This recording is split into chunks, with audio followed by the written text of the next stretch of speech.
안녕하십니까, 이종구 소장입니다. 이번 시간엔요, 지난 1월 코스피 지수의 2590포인트 이후 최근 저점인 2615포인트의 진바닥 확인 가능성에 대해서 알아보도록 하고요. 또한요, 지수 안정 시 종목별 상승 우선순위와 향후 주도주에 대해서 분석하는 시간을 갖도록 하겠습니다. 먼저요, 종합지수를 살펴보게 되면요, 3월 17일 목요일 코스피 지수는 35포인트 오른 2694포인트로요. 이틀 연속 상승 흐름이 나타났고요. 코스닥 지수도 22포인트 오른 914포인트로서요. 900포인트를 상향 돌파하는 강세 흐름이 나타났어요. 자, 이렇게 국내 양대 지수뿐이 아니라 아시아 증시도 동반적인 상승 흐름이죠.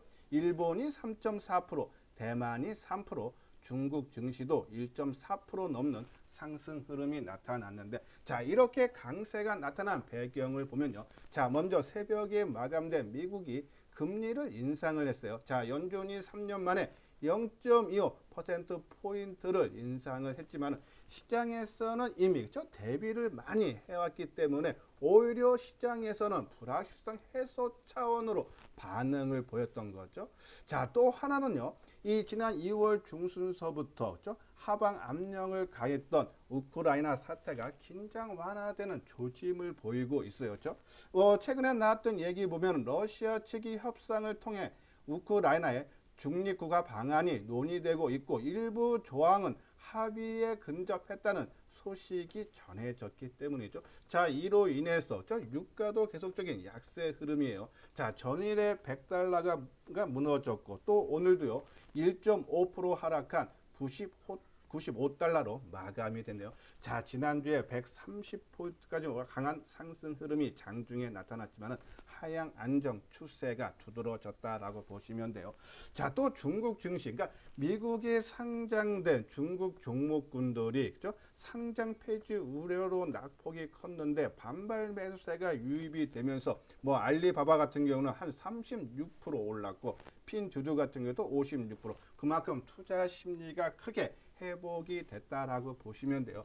자, 또 하나, 우리가 러시아 디폴트 16일 날 있다라고 말씀을 드렸어요. 자, 러시아가 갚아야 할 한 1,450억의 이자 만기가 16일 날 도래가 했는데, 이 러시아 측에서는 달러나 유로가 아닌 루블화로 지급하겠다고 발표를 했어요.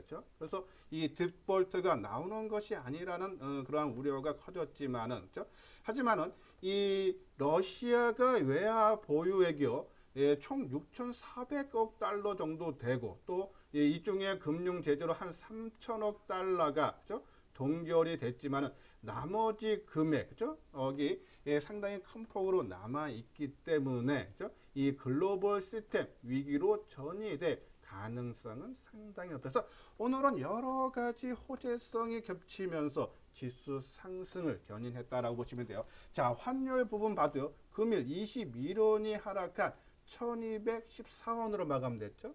최근에 1240원대를 돌파를 했지만 우리가 한 2,500원 선이 강한 저항선이다라고 말씀드렸는데 시장 안정이 되면서 큰 폭의 하락 안정화가 일었는데, 자, 특히 이 장 시작 전에 경제부총리가 외환시장 안정화 노력을 하겠다라는 발언 등이 또 더욱더 하락을 이끌었다라고 보시면 돼요. 자, 이러면서 수급도 크게 개선이 되는 모습이죠. 3월달 들어서 어제 16일까지 외국인들이 코스피 시장에서 거의 5조 원 가까운 매도, 4조 9,993억 매도를 보였고 코스닥 시장에서도 한 6,800억 매도세를 보였는데, 자, 금일 외국인들이 4,600억 큰 폭의 순매수로 전환됐죠. 기관도 2,500억 가까이 매수를 하면서 쌍끌이 매수세가 유입됐다. 코스닥 시장에서도 외국인들이 3,200억, 기관이 2,600억 쌍끌이죠. 자, 하지만은 선물 시장 쪽에서는 이 외국인들이 1,200억 정도 매도를 하고 또 이 선물 미결제 약정이 증가한 것이 아니라 899계약이 감소가 했죠. 자, 그러한 부분에 봤을 때 이 지수는 지난 2615포인트 그제 발생을 했는데요.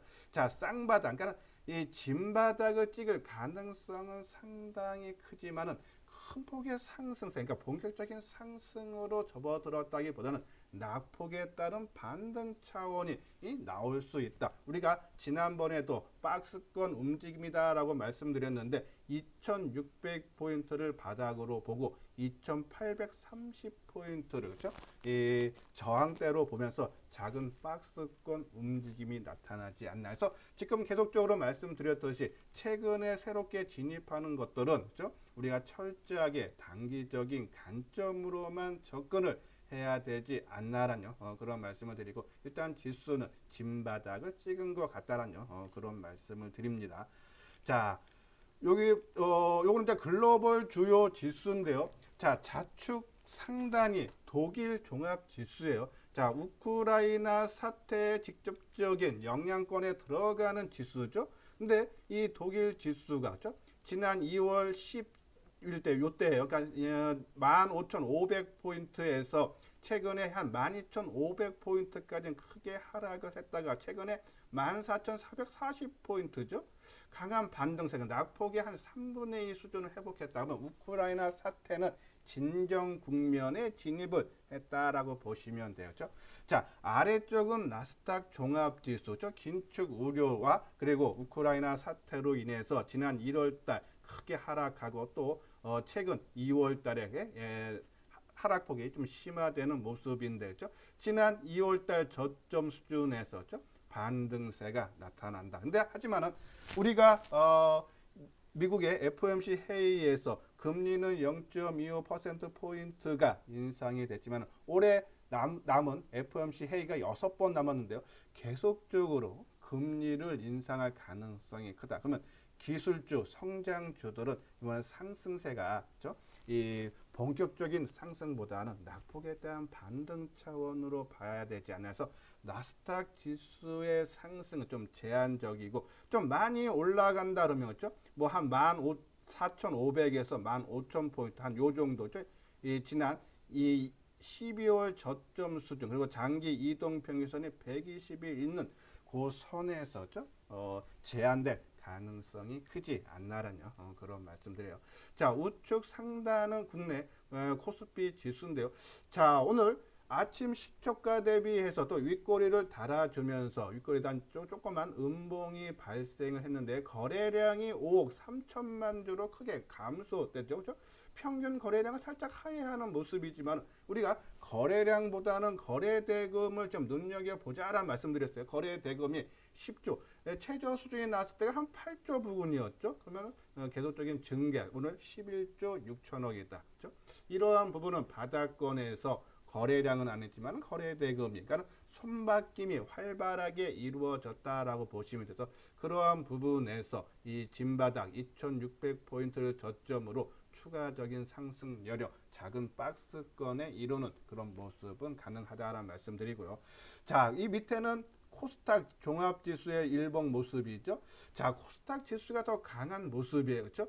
자, 봐도 지난 1월달 저점보다 위에서 먼저 상승 턴을 하는 그런 모습이고, 자, 이러한 부분, 그러니까 지수는 성장주들이 미국의 금리 인상이 계속적으로 앞으로도 6번 이루어질 거다. 그러면 성장주, 그러니까는 이 나스닥 지수가 묶이면은 우리 또 기술주 부분이 강하기 때문에 그렇죠? 이 대형주들은 조금 발이 묶이는 그런 모습이 나오고 오히려 개별 종목, 중소형 종목군들이 활발한 수익률 게임이 나타날 수 있지 않나. 그렇게 맞게 보면은 대형주는 그냥 내가 갖고 있는 종목의 일부 편입을 해놓고 신규로 들어가는 부분들은 중소형 개별 종목군에 집중적으로 관심이 필요하지 않나. 그것이 글로벌 주요 증시 나오고 또 아까 말한 독일 지수가 한 3분의 2이기 때문에 추가적인 상승 여력은 있다라고요. 보시면 될 것 같습니다. 자, 다음은 이제 하모니 관심 종목이죠. 자, 오늘 보면은 종목군들 지수가 강한 상승세가 나왔지만은 종목별 차별화는 강하게 나타났어요. 낙폭 과대했던 2차 전지라든지 반도체, 그렇죠? 보면은 오늘 2차 전지들 포스코 케미칼이 한 8% 넘는 상승, 에코프로비엠도 5%, 첨보도 8%, 그렇죠? 뭐 LG 에너지 솔루션도 한 3% 정도. 전반적으로 2차 전지 관련 종목군들이 강한 상승인데 그런 낙폭이 심화에 따른 반발 매수세 유입이다. 반도체 관련 종목도 마찬가지죠. 자, 오늘 유진테크 많이 강조해 드렸어요. 6% 상승하고 한솔케미칼이 5%, 그렇죠? 이오테크닉스가 4%, 유니셈이 3.7%, 월덱스가 3%. 그러니까 낙폭 과대주들이 오늘 상승. 그러니까 지수가 크게 하락. 그러니까 이 오늘 지수 하락이 종목별 리스크라든지 업종별 리스크로 하락한 것이 아니라 긴축 정책 우려라든지 이 우크라이나의 지정학적 리스크, 그러니까 시장 리스크로 인해서 빠졌기 때문에 이러한 것들이 해소되면서 시장 리스크가 완화됐기 때문에 그렇죠? 이 전반적인 낙폭 심했던 종목군들이 먼저 상승을 했고 또 최근에 오히려 소폭이나마 먼저 움직였던 종목군들 그렇죠? 우리가 하면은 이 엔데믹 위드 코로나에서 뭐 롯데 관광개발 같은 경우는 보합권이고 또 정책 관련주로 해서 원전 관련주들도 혼조죠. 한전 KPS가 1.5% 하락한 반면에 한전기술은 0. 상대적으로 상승폭이 둔화돼요. 그렇죠? 그리고 최근에 또 상승 흐름이 강했던 K콘텐츠에서 스튜디오 드래곤 같은 경우도 최근 상승폭이 상당히 컸죠. 그래서 오늘 한 2% 넘는 1,900원 하락세가 모습을 보였고 오히려 낙폭이 그러니까 낙폭이 강한 종목이 반발 매수에 의해서 강한 상승이 나오지만 시장 주도주로 부각은 조금 가능성은 낮지 않나라는 그런 말씀을 드려요. 자, 그러면서 이 반도체 종목 특히 새벽에 마감된 마이크론 테크놀로지 미국의 메모리 반도체 회사요. 8.9% 상승했기 때문에 SK 하이닉스도 오늘 6.4%. 우리가 SK 하이닉스를 보면서 이번 시장에 상승폭을 계산을 할 수 있다라고 말씀을 드렸어요. 최근엔 낙폭이 심화되면서 추세가 이탈되는 모습이 나왔지만 오늘 6.4% 강한 상승 그러면서 소재 부품 장비주들 그죠? 전반적인 상승 흐름이 나타났다. 특히 뒷부분에서 설명을 해드리겠지만 좀 네페스가 오늘 뭐 강보합 중에서 시장 대비해서 상승률은 떨어지지만은 상당히 의미가 있다라는 그런 말씀드려서 뒷부분에서 네페스하고 유진테크에 대해서 자세하게 분석하는 시간을 갖도록 하고요. 자, 스마트폰 부품주에서죠. 낙폭 심했던 삼성전기가 한 3% 가까이 상승 흐름이 나오고 자, 이 중에 좀 눈여겨봐야 되는 부분이 지난 화요일날 방송에서도 언급을 해드렸듯이 BH 그렇죠? 자, BH가 지난 화요일날 NH투자증권에서 그렇죠? 올해 실적이 최대가 나올 수 있다라는 그런 전망을 냈어요. 올해 한 영업이익이 1,178억, 전년 대비해서 65% 증가할 걸로 전망됐죠. 이 이유는 애플의 그러니까 북미 고객사 스마트폰 판매 호조와 경쟁사 삼성전기의 사업 철수에 따른 점유율 확대로 실적이 크게 좋아질 수 있어서 화요일 날은 시장의 불안감으로 인해서 크게 상승 못했지만 어제 큰 폭의 상승 흐름이 나타난다. 그럼 아까 말씀드린 대로 최근에 상승했던 스튜디오 드래곤이라든지 원전주라든지 그렇죠? 또 이러한 종목군들이 주춤했어요. 그러면 어제 큰 폭이 올랐기 때문에 BH가 오늘 좀 하락을 해도 되는데 그래도 한 2% 가까이 상승했다. 그렇죠? 그런 부분에서 우리가 BH 상당히 좀 의미 있게 봐야 되지 않나라는 그런 말씀드리고 자, 위드 코로나 관련 종목군도 최근 상승 역량으로 좀 주춤하는 그런 모습. 하지만 화이트 진로, 죄송합니다. 이 영원무역이라든지 롯데 관광개발 뒷부분에 다시 한번 진단을 해드리도록 하고요. 자, 엔터주도 오늘 엔터주도 마찬가지죠. 최근에 상승 흐름이 좋았던 SM이 5.3% 하락했고 YG 엔터도 1.2%. 반대로 하이브 같은 엔터주지만은 미리 조정을 어제 그제 조정을 큰 폭에 받았기 때문에 오늘 한 2.5% 상승. 그러니까 철저하게 오늘 장세는 낙폭이 심화된 종목군들이 강한 상승 흐름이 나타났다. 그렇죠? 그러한 부분들. 그래서 낙폭 아까도 말씀드렸듯이 낙폭 과대 종목군들이 먼저 움직이지만 시장 주도주는 아니다. 오히려 최근에 먼저 움직였던 종목군들이 시장을 주도할 수 있기 때문에 이 엔데믹 관련 종목이라든지 그죠? 예, 이런 종목군으로 우리가 관심 갖고 자 바이오주들도 상승 우리가 계속적으로 강조 많이 해드렸어요. 자 셀트리온이 분식회계권이 일단락되면서 그죠? 상승 흐름을 주도하고 있죠. 자 오늘도 보면은 레고캠바이오가 한 1.5%, NK맥스가 한 6% 정도 상승 흐름이 나타났고 좀 대형 업종인 삼성바이오로직스 최근 움직임이 좋았기 때문에 조금 조정을 받았다는데 바이오주로 오랫동안 하락을 했기 때문에 좀 시장의 손바뀜도 충분히 가능하고 또 중소형 종목이 또 많다. 그렇죠? NK맥스라든지 레고캠 바이오 업종에 이러한 부분들 바이오주도 중소형 종목 관심 필요하다라는 그런 말씀드려요. 자 그러한 부분에서 뭐 계속적으로 말씀드리면 최적의 포트폴리오를 구성을 한다면은 저는 뭐 반도체 위주로 해서 뭐 자동차라든지 자율주행 우리가 자율주행은 현대오토에버죠. 그리고 스마트폰 부품주라든지 5G 통신 장비로 해서 한 종목 내지 두 종목으로 해서 비중을 30% 유지를 해 주시고 친환경 에너지 우리가 지금 이 하나솔루션과 두산푸얼셀을요 우리 하모니 관심 종목에 편입을 하는데 이 친환경 에너지 2차 전지 또 원전주에서 뭐 한 종목 정도 해서 한 20% 정도 그리고 K 콘텐츠 바이오 그리고 위드 코로나 여행주에서 한두 종목에서 한 30% 정도 그리고 기타 현금으로 20% 기타 중에서는 좀 뭐 경기 민감주 좀 뭐 조선주들 계속적인 관심을 가져야 되지 않나라는 그런 말씀 드려요. 자 다음 한번 종목을 볼까요? 종목 보기 전에 한번 BH 종목을 한번 볼까요? 자 BH 종목이 그제 증권사에서 긍정적인 리포트가 나온 이후에 상승폭이 조금 당일은 좀 주춤 그러니까 시장 영향 때문에 주춤했지만은 어제 9%가 넘는 상승 흐름이죠.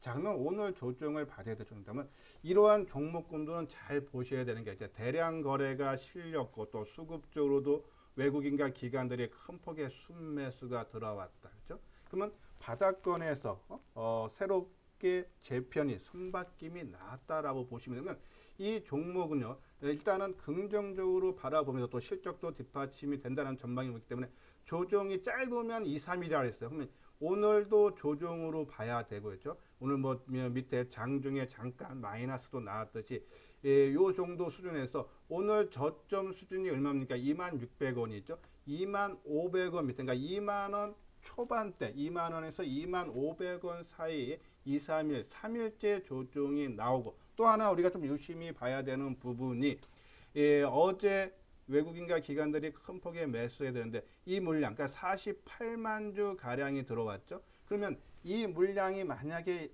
오늘 빼고 나머지 이틀 동안에 물량이 많이 나온다 그러면은 팔아먹고 도망간 거죠. 하지만은 물량이 이보다 48만 주면은 한 15만 주에서 20만 주 내외로 물량이 매도가 나온다. 그러면 즉 개인이 그 정도 매수를 그친다. 오늘 6만 5천 주 개인 매수예요. 그러면 20만 주 정도만 남으면 앞으로 한 14만 주 남았죠. 이틀 동안에 개인들 매수가 적으면 3일째 될 때는 오히려 한번 매수 관점으로 접근을 해도 되지 않나라는 관심이 필요하다는 그런 말씀드려요. 자 그리고 이제 넷패스 한번 볼까요? 저는 반도체 최근에도 뭐 지수가 하락을 해서 동반적인 약세 흐름이 나타났지만 반도체 업황에 대해서 긍정적인 리포트가 많이 났어요. 소개도 많이 해드렸고요. 자 넷패스를 보면 4분기가 실적 발표가 3월 초순에 나왔죠. 시장 예상치보다도 크게 하회하는 73억이 영업 손실이 적자가 났어요. 그래서 주가가 이틀 하락하면서 26,800원 연중 저점 수준을 형성을 하면서 오히려 바닥을 확인하고 상승으로 좀 전환되는 모습이죠. 자, 그 이유는 좀 긍정적으로 보는 이유는 올해 세계 최초로 작년에 양산화했던 이 F5 패널 레벨 패키지, 그러니까 패키징 쪽이에요. 본격 생산 가동이 되면서 실적이 턴 어라운드. 올해 영업이익 미래에셋은요 한 520억 정도 나올 걸로 전망한다. 내년에는 1,100억대까지인 거야.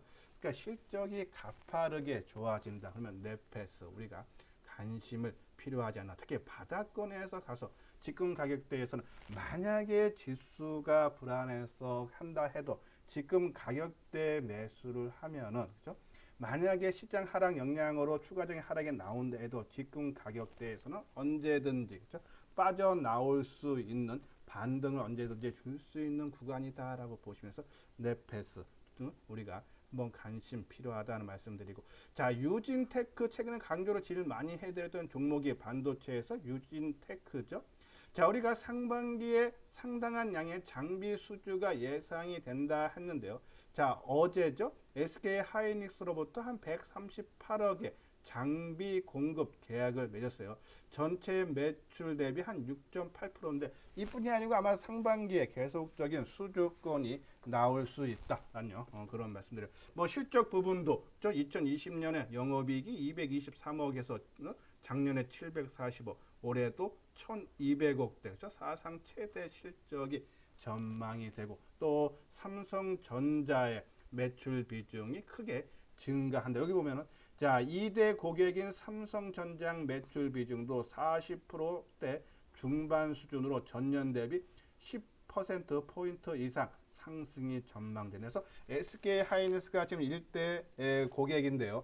아마 삼성전자가 추월할 가능성이 있다라는 그런 전망도 계속적으로 나오고 있죠. 그래서 유진테크 그렇죠? 우리가 관심 필요하고, 자 바닥권에서 올해 실적의 턴 어라운드가 기대되는 종목 중에 하나가 또 이 5 통신 장비주인 RFHIC죠. 이 지라갈륨 트랜지스터를 만드는 회사인데 2020년에 30억 적자에서 작년에 43억 흑자 전환됐죠. 올해는 279억으로 실적이 턴 어라운드가 본격화될 수 있다라고 보시면, 특히 삼성전자 매출이 올해 작년 대비해서 한 2배 이상 성장이 전망이 된다. 근데 주가는 바닥권이다. 그런 부분들에서 바닥권에 있는 종목 최근에 유진테크 RFHIC를 말씀드렸는데 지속적으로 관심 네페스도 거기에 포함을 시켜달라라는 그런 말씀드리고, 자 그리고 오늘은 전반적인 조정 양상을 보였지만은 롯데 관광개발 이 방역 완화로요 엔데믹으로 해서 수혜가 기대가 된다라는 그런 말씀을 드리는데, 자 지금 보면요 이 제주도의 드림타워 호텔 객실 점유율이요 50% 이상이면은 그죠? 이 감각 상각비 차감 전 영업이익 기준으로 흑자가 전환되고, 그리고 호텔 객실 점유율이 70% 이상이 되면은 영업이익 기준으로 흑자가 전환이 된다. 작년에 1,300억 정도 적자가 발생했죠. 근데 올해 이 객실 점유율이 한 70% 수준이 되면서 흑자로 전환되죠. 그래서 한 789억 정도 흑자 된다. 그래서 이 리오프닝, 그러니까 경기 재개로 인해서 방역 완화 수혜주로서 부각이 될 수 있다. 단순히 오늘 쉬어갔던 모습은 최근 상승에 따른 숨 고르기가 나왔다라고 보시면 되고, 자 또 여기에 영업무역, 의류 지난번 한번 소개를 해드렸는데 자 우리가 심리면을 많이 보자 해서 연초 항상 말씀드리지만은 시장 리스크를 하락할 때 제일 늦게 빠지고 하락폭이 적고 또 시장 안정할 때 가장 먼저 올라가는 종목이 시장을 주도한다라고 했어요. 그러면 연말 연초에 연중 고점인데 사상 최고가 갔던 종목, 우리가 반도체 종목도 몇 가지 소개를 해드렸죠. 그러한 종목군들이 아니면 최근에 바닥을 가장 먼저 치고 올라갔던 이 위드 코로나 관련 종목인데 이러한 종목군들, 특히 이 의류 쪽은요. 미국 소매 의류 재고율이 역대 최저를 기록을 해서 의류 단가도 역대 최고 수준에 지금 이르고 있기 때문에 이 의류 시장의 성장으로 인해서 실적도 개선될 수 있다라는 그런 내용에서 영혼 무역 우리가 관심을 가져야 된다라는 그런 말씀드려요. 한번 차트를 보면서 한번 간단하게 진단을 해드리도록 하죠. 자 먼저 영원무역 그렇죠? 자 지금 크게 상승하고 어제 오늘 이틀째 조정받는 모습인데, 아까 말씀대로 조금 싼 종목들은 조정이 2, 3일 내로 그칠 수 있다면 이제 내일은 금요일 또 주말 효과라서 조금 밀릴 수 있고, 그러면 월요일서부터 이게 상승세가 좀 나타날 수 있지 않나라는 그런 말씀에서 영업무역 이틀 조정이지만은 3일째 되는 그래서 뭐 한 4만 여기 얼마니까 4만 4천 원 밑에가 4만 3,500원에서 4만 4천 원 사이에 관심이 필요하다라는 그런 말씀드리고 자 롯데관광개발은 또 좀 안정적인 모습이죠. 추격 매수보다는 18,000원 밑에 그죠? 전후에서 기준으로 우리가 관심을 가져야 된다라는 그런 말씀드리고 자 네페스 그죠? 자 네페스는 아까 말씀드린 3월 초순에 그죠? 3월 4일 날 4분기 실적이 상당히 부진하게 나와서 이틀 크게 하락했지만 이틀째 밑꼬리를 달아주면서 양봉 모습 그리고 바닥을 확인하고 지난 2월 달에 저점이 확인하고 그러니까 실적 부진은 이미 지나간 과거다. 올해 실적이 좋아진다. 그러면서 상승 흐름이 나타나서 지금 바닥권을 탈피를 시도를 하고 있어서 오히려 뭐 29,000원대 전후 조정받을 때마다 관심 필요하다는 말씀드리고 자 유진테크는 조금 더 강한 상승 흐름이 나타났죠. 그렇죠? 뭐 따라 사는 거는 지금은 왜 따라 사는 거는 상당히 가격적인 리스크가 있다. 철저하게 조정받을 때마다 우리가 관심 필요하다 말씀드리고 자 그리고 RFS 통신 장비 쪽죠. 자 올해 실적이 턴어라운드가 크게 성장이 가능한데 주가는 바닥권이다. 관심 필요하다는 그런 말씀드리고 자 오늘 SK 하이닉스 그렇죠? 자 우리가 이 12만 5천 원 뭐 전후 요 정도 가격대 좀 지지했었는데 갭으로 하락을 했죠. 근데 오늘 또 갭으로 상승해요. 일단은 하이닉스는 매매 관점이 아니고 시장의 방향성을 그렇죠? 우리가 좀 눈여겨 특히 반도체 조금 비중이 크신 분들은 하이닉스의 주가 움직임을 좀 유심히 보면서 좀 빨리 움직이느냐 아니면 저는 반도체 종목은 결국은 간다. 단순히 빨리 가냐 늦게 가냐는 차이인데 그거의 방향키를 SK 하이닉스를 보면서 우리가 판단을 하면 되지 않나라는 그런 말씀을 드립니다. 자, 이거는 현대투자의 유료원 안내죠. 지금 상당히 힘들지만요. 이제 바닥권 아까 말한 좀 진바닥이 확인되기 때문에 이제 종목별로 옥석 가리기가 아마 본격화될 거예요. 그래서 이번에 낙폭이 심화됐던 종목군 중에서 일부 줄여야 될 종목 아니면 좀 끌고 갈 종목 그렇죠? 이러한 부분이 이제부터 본격화되지 않아서 혼자 하는 것보다 한번 같이 해보고 싶다 하시는 분들 한번 내용 읽어보시고 관심 있는 분들 요 아래 핸드폰 번호로 연락을 주시면 되겠습니다. 예, 이것으로서요 이수장 증권TV를 마치도록 하겠습니다. 끝까지 시청해 주신 분들 좋아요 구독 꼭 눌러주시기 바랍니다.